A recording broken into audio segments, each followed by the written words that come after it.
Hi, Tricia Morris here from Club Scrap to show you how to trim apart the text weight print from Club Stamp's Oopsie Daisy paper pack into the sections that you need in order to create all of these cool chevrons used on these two cards from my assembly instructions, as well as the squares used in the background of each of these three cards. Now, the diagram that I share with you on the blog is a little bit intimidating looking, so for that I apologize, but it really isn't too bad if you just take it step by step. So here is our print, and there is a method to the madness, so let me just walk you through. Now, I'm using our new Fiskars guillotine trimmer. If you haven't purchased this yet, it is my new favorite trimmer now that the Tonic Studios trimmers are no longer being made. And let's just walk this through step by step. A bunch of cuts to make on the horizontal. So place the print into the trimmer. It does not matter which direction, this way or this way, as long as it's horizontal. So my first couple of cuts will be at 10.5,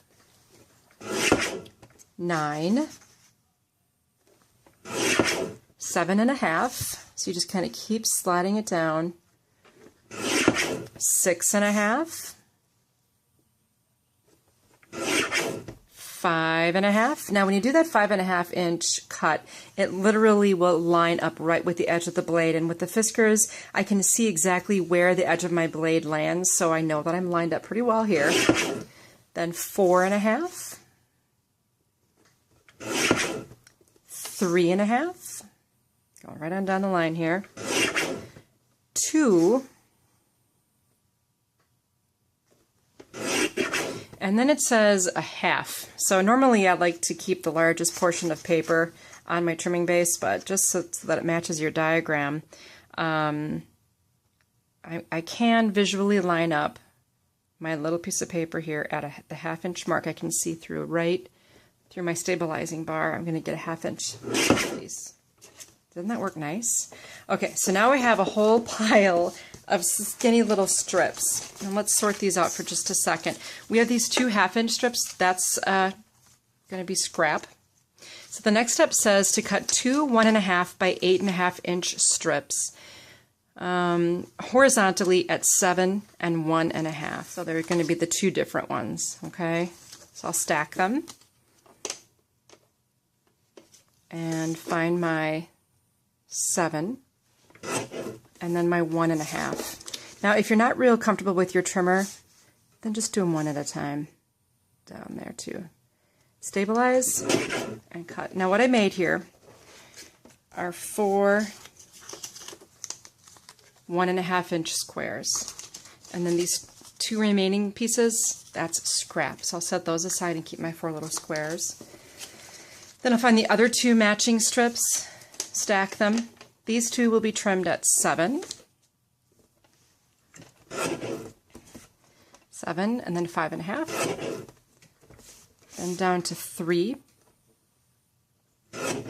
and 1.5. Now, when I did that, I made the additional 3 squares of each color needed to finish off those 3 cards. I need these, okay? 3 more of each color, yes. 3, 6, 9, 12, okay? So that's where we made all those squares. And then from that process, we created some additional scraps. We'll set those aside.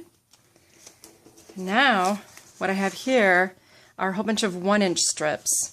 Each of these will be trimmed horizontally at 5.5 and 3. So if I stack them, it's text weight paper, so it's going to be a little more cooperative. 5.5 and 3.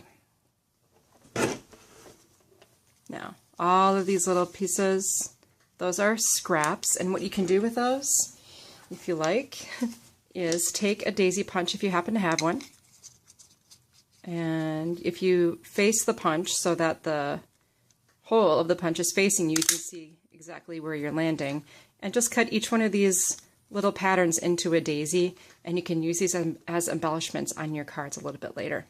So that's that. So let's just do one to show you the gist. We want to make the little chevrons that will be used in this card, okay? So to make this efficient, which is what I'm all about, all you do is fold the tiny little 1x3 strip in half and crease, and then you'll take a scissors and just cut a V into that folded edge like you would if you were cutting a decorative ribbon. And when you do that, you automatically create 2 chevron edged banner pieces. Now, if you want to get more technical with it, you can certainly, when you fold your piece in half, and you want to make sure that each one is exactly the same, you can actually find the center and a measurement and, you know, mark the center of this piece so that you know to bring the tip of your scissors to that marked area. And that way every single piece would be the same. And that, my friends, is how you will cut that one piece of printed paper. And from that you will receive 8 for this card, and 8 little banner pieces for this card, and 4 1.5-inch squares for the backdrop of each of these 3 cards.